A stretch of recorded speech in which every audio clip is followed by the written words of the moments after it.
Oi, gente, bom ter vocês por aqui. Sejam bem-vindos ao canal do Dicas. Suzana Matos aqui falando. Bom, nós estamos falando sobre análise institucional e nós já falamos sobre a identidade da OSC, o impacto que ela causa. Nós já falamos sobre a gestão e a governança e hoje a gente vai falar um pouquinho, dar algumas dicas sobre a questão da comunicação e da transparência. Olha, gente, eu sempre me recordo e falo isso, que eu liderei uma ONG por mais de 20 anos, uma OSC, e eu me lembro que na pandemia tudo parou, né? Tudo parou. E aí foi a fase em que surgiram muitas consultorias, aceleração de ONGs, de projetos, né? Fomenta, Glocal, Rede Bab, Amazília, Camis, parceiros voluntários. Nossa, eu recebi várias consultorias e várias orientações.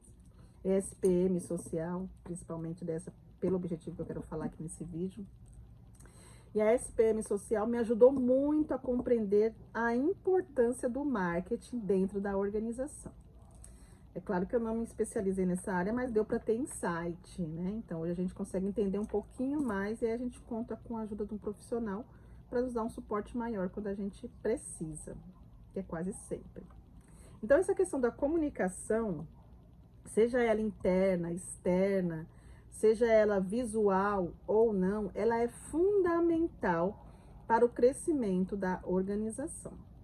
Eu fiz vários vídeos e post também, se eu não me engano, tá no TikTok, são no TikTok, sobre a importância da comunicação, da fala, né? De a gente se relacionar. E aí a comunicação existem diversos fatores, né?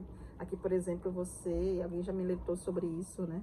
É importante você colocar a legenda aí para você ler, você conseguir. Tem a descrição também do vídeo, é muito importante, pensando na questão da acessibilidade. E a comunicação visual ela é muito importante também para que a organização possa entender e apresentar quem ela é para a sociedade e para o seu público. Muitas pessoas, pasmem, muitas pessoas são atendidas dentro da organização, mas ainda não sabem para que a organização existe. E aí eu queria fazer para você, lançar para você um desafio. Chame pelo menos 2 a 3 pessoas da sua organização, do público que você atende, faixas etárias diferentes, se você tiver, e pergunte para essas pessoas se elas sabem o porquê que a ONG existe e o que a ONG faz. Pergunte. E não se assuste com as respostas, tá? E não se assuste com as respostas, porque a gente precisa estar aberto para as respostas, para as críticas, para as decepções, para as expectativas. Tudo isso faz a gente crescer. Eu me lembro que eu fiz isso. E tinha algumas pessoas que não sabiam sequer o porquê que elas estavam dentro da organização. Só sabiam assim, olha, eu venho aqui porque eu faço atividade, aí eu vou comer e tal. É claro que existem diversos fatores. Claro, a gente está falando de um público numa situação específica, vulnerável, enfim. É outro tipo de contexto. Mas o quanto é importante também o público que a gente atende saber o porquê que a gente existe. E isso muitas vezes não é compreendido porque a gente não passa essa informação. Então, o erro está na gente, não está no público. Está na gente, líder, gestor, que a gente não passa isso para as pessoas, para o público. Agora, imagine, se internamente é assim, imagine externamente. Como que as pessoas nos veem? Como que eles nos veem nas redes sociais? Eles entendem o que a gente está fazendo? A gente consegue fazer uma evolução de posts para que as pessoas possam ter a dimensão do que a gente faz? Será que isso está lúcido, está claro na mente das pessoas? Não gosto de usar essa palavra claro. Está lúcido na mente das pessoas?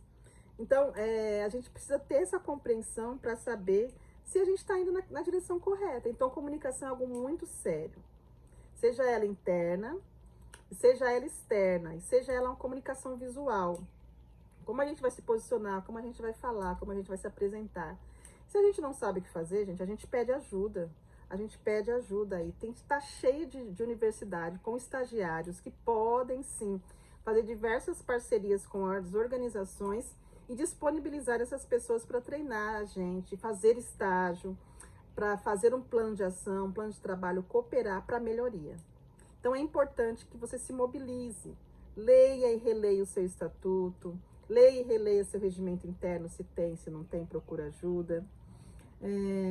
veja o seu manual de RH, veja o seu posicionamento, enfim, tudo isso precisa ser construído para que haja uma comunicação efetiva dentro da organização. E isso acontecendo, automaticamente você se torna uma organização transparente.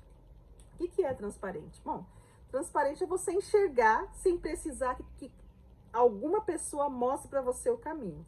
Então, você está vendo aqui no fundo que a gente tem livros, você está vendo aqui que tem caixa, você está vendo aqui que tem coraçãozinho, enfim. Porque a câmera tá nítida. Quando eu fui ligar a câmera aqui hoje de manhã, tava toda embaçada. E eu olhei e falei, nossa, mas que esquisito, meu celular não é assim, né, para ter essa câmera tão desfocada e tal. E aí eu fui perceber que a minha câmera tava suja, a câmera frontal. E aí eu peguei e fui limpar a câmera frontal. Quando eu limpei, nitidez. Aí eu comecei a enxergar. De repente, se você tá enxergando alguma coisa aí distorcida, fala pra mim que a gente tem que dar uma melhorada aí na limpeza. Então é isso, transparência.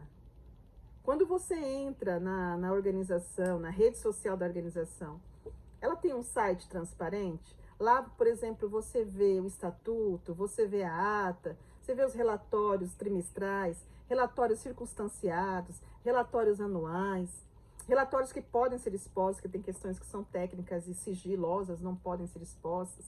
Existem fotos, existe, por exemplo, planejamento. Quando você está no Instagram você consegue perceber a evolução das atividades, ou é tudo aleatório, tudo jogado como eu fazia antes. Vai jogando aí, simplesmente por jogar. Não, não é.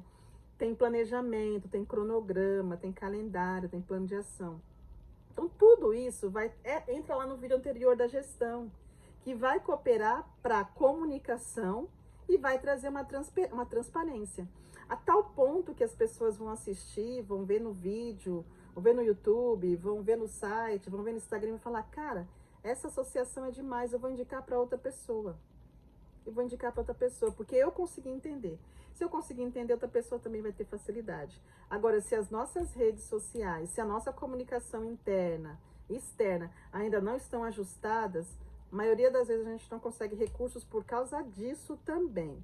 Não estou isentando as documentações. Documentações são fundamentais. Estatuto, ata, CNPJ, certificações, registro nos conselhos. Tudo isso é fundamental para que a organização possa crescer. Mas também tem a gestão da parte interna.